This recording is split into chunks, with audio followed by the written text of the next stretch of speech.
Hare Krishna. Welcome back to our online Swadhyaya reading retreat labs. So in this series, we are reading Srimad Bhagavatam, canto number 9. So we are with the chapter number 4. So now let's continue with the this momentum, and I will be sharing my screen where we whatever we have covered so far. I will just do a quick recap, then we will continue the study. Let's go to the this is the my our mind map. So the last time we have covered the chapter number 4 second part, that is the verse number 13 to verse number 18, right? So here we have covered uh, it talked about Ambarish Maharaja's opulence and his detachment, how he was Krishna consciousness. And in that series, we have seen how in the verse number 18 to 20, how he has engaged his every body part, like mind, words, hands, everything for devotion of Krishna, right? So this is very nice three verses. It is part of this chapter. Then we are seeing toward the end of verse number 26 to verse number 28, the 3D, that is the duties, detachment, and devotion of Ambarish Maharaj. So there is this is where we have stopped last time. And today we are going to continue with this journey. And in this chapter number 4 of canto number 9, today we are going to cover verse number 29 to verse number 41 with translation and purport. Now let's, without any delay, let's move on to the Veda base, from where we will be reading this verses. At the same time, I do have also the hard copy with me, right? So this is the ninth canto hard copy. So I will also say same time I'll be opening the chapter number 29, sorry, chapter number 4 on verse number 29. Now let's move on to the verse number 29 in the Veda base. So this is my Bhakti Vedanta Veda base, Srimad Bhagavatam, canto number 9. We will go to the canto number 9, Liberation. And in that, we do have chapter number 4, that is Ambarish Maharaj offended by Durvāsā Muni. So in this, we will go to the verse number 29. Says, for this third part, 29 to 41, we have to complete today. 29, verse number 29. Yes. So as usual, we'll be reading only the translation and the purport.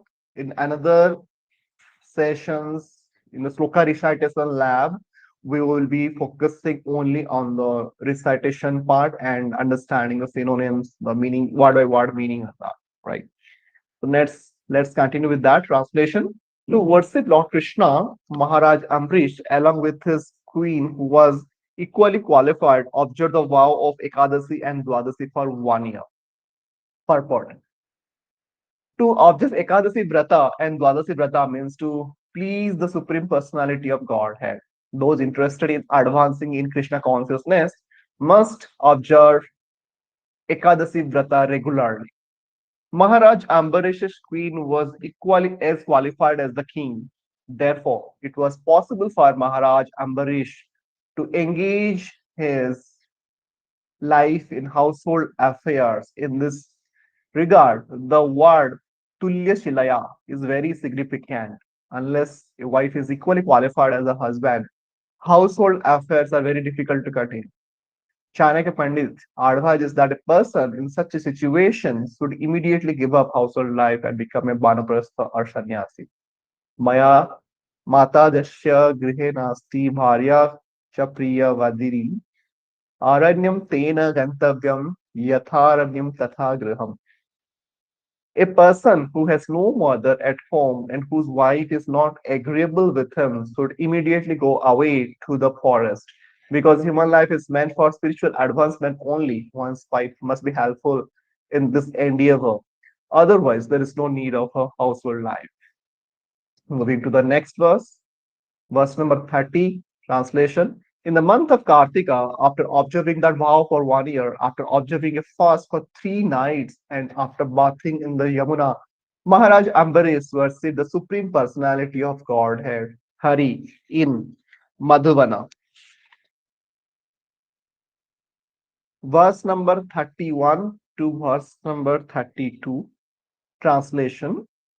Following the regulative principles of Mahabhisheka, Mahārāja Ambarīṣa performed the bathing ceremony for the deity of Lord Krishna with all paraphernalia. And then he dressed the deity with fine clothing, ornaments, fragrant flower garlands, and other paraphernalia for worship of the Lord. With attention and devotion, he worshipped Krishna and all the greatly fortunate Brahmanas who were free from material desires. Verse number 33 to verse number 35. Thereafter, Mahārāja Ambarīṣa satisfied all the guests who arrived at his house, especially the Brahmanas. He gave in charity 60 crores of cows whose horns were covered with gold plate and whose hooves were covered with silver plate. All the cows were well decorated with garments and had full milk bags. They were mild natured, young and beautiful, and were accompanied by their calves. After giving these cows, the king first sumptuously fed all the brahmanas, and when they were fully satisfied, he was about to observe the end of Ekadasi. With their permission, by breaking the fast exactly at that time. However, Durvāsā Muni, the great and powerful mystic, appeared on the scene as an uninvited guest. Let's move on to the next verse, verse number 36. Translation. After standing up to receive Durvāsā Muni, King Ambarish offered him a seat and a paraphernalia of worship. Then, sitting at his feet, the king requested the great sage to eat. Verse number 37. Durvāsā Muni gladly accepted the request of Mahārāja Ambarīṣa, but to perform the regulative ritualistic ceremonies, he went to the river Yamuna. There he dipped into the water of the auspicious Yamuna and meditated upon the impersonal Brahman.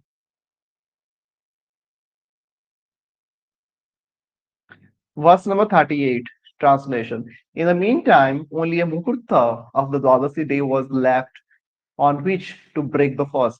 Consequently, it was imperative that the fast be broken immediately. In this dangerous situation, the king consulted learned Brahmanas. Verse number 39 to 40, translation. The king said, to transgress the laws of spirit, respective behavior toward the Brahmanas is certainly a great offense. On the other hand, if one doesn't observe the breaking of the fast within the time of Dwadasi, there's a flaw in the one's observance of the vow. Therefore, O Brahmanas, if you think that it will be auspicious and not irreligious, I shall break the fast by drinking water. In this way, after consulting with the Brahmanas, the king reached this decision. For according to the Brahminical opinion, drinking water may be accepted as eating and also as not eating purport. When Mahārāja Ambarīṣa in his dilemma consulted the Brahmanas about whether he should break the fast or wait for Durvāsā Muni, apparently they couldn't give a definite answer about what to do. A Vaishnava, however, is the most intelligent personality. Therefore, Mahārāja Ambarīṣa himself decided in the presence of the Brahmanas that he would drink a little water. For this would confirm that the fast was broken, but wouldn't transgress the laws of for for receiving a Brahmana. In the Vedas, it is said, Aposhnati tan naivasitam naivasitam. This Vedic injunction declares that the drinking of water may be accepted as eating or as not eating. Sometimes, in our practical experience, we see that some political leader adhering to satyagraha will not eat but will drink water. So, considering that drinking water would not be eating, Mahārāja Ambarīṣa decided to act in this way.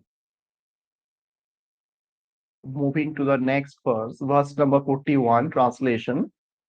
O best of the Kuru dynasty, after he drank some water, King Ambarīṣa, meditating upon the Supreme Personality of Godhead within his heart, waited for the return of the great mystic Durvāsā Muni. So with this, we have completed this third part of this particular segment of the chapter number 4. So now let's see how we can proceed to further chapter, further section of this particular chapter. So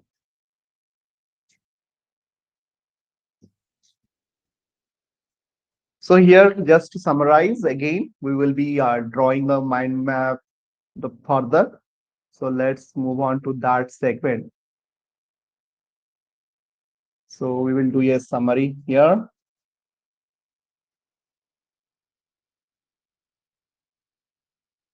What we have covered in this section. So it is all about Ambarīṣa Mahārāja, the verse number 29 to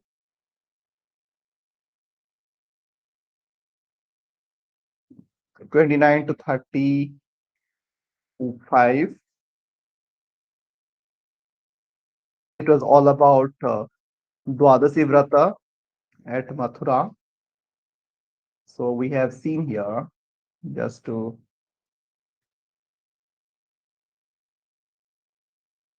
verse number 29. So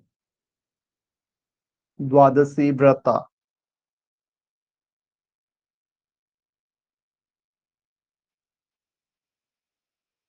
Dwadasi Vrata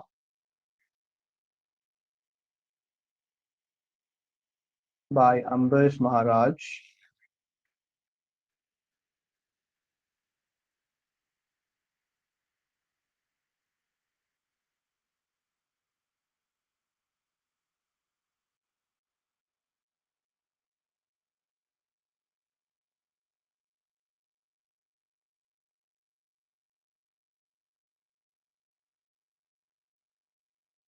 So Ambarīṣa Mahārāja is performing Dwadasi Vrata.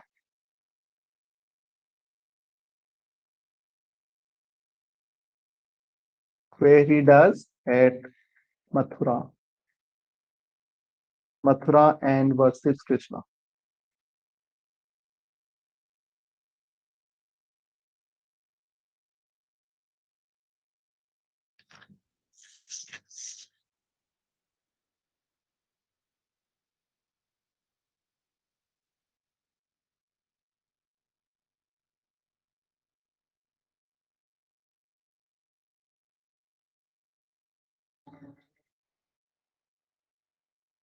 Worships Krishna. So this is the part of this today's summary. Then further we have seen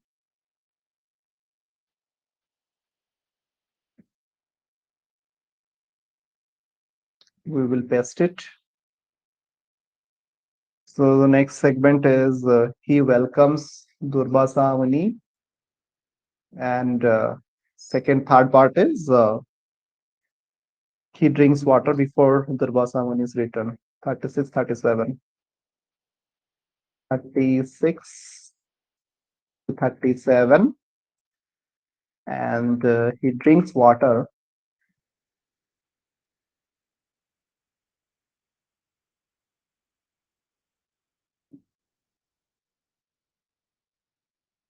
before Durvāsā Muni's return. So we will be writing the accurate English here. So for that, you may have to copy from here. That is verse number 36, 37.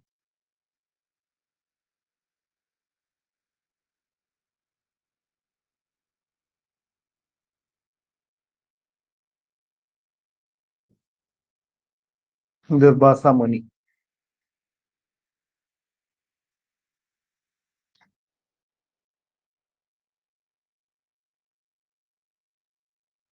And here, last part, 38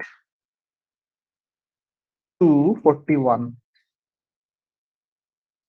41. Here we have seen Ambrish Maharaj drinks water. It is already done. Okay.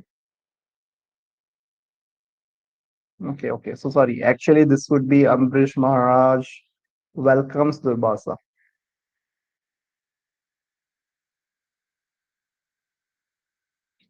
We'll put that here.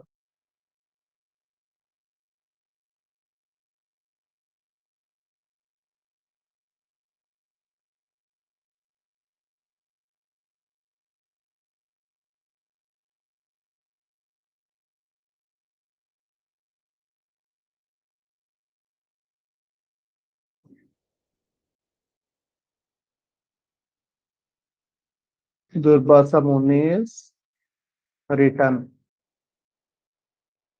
Second one is Ambarīṣa Maharaj welcomes him.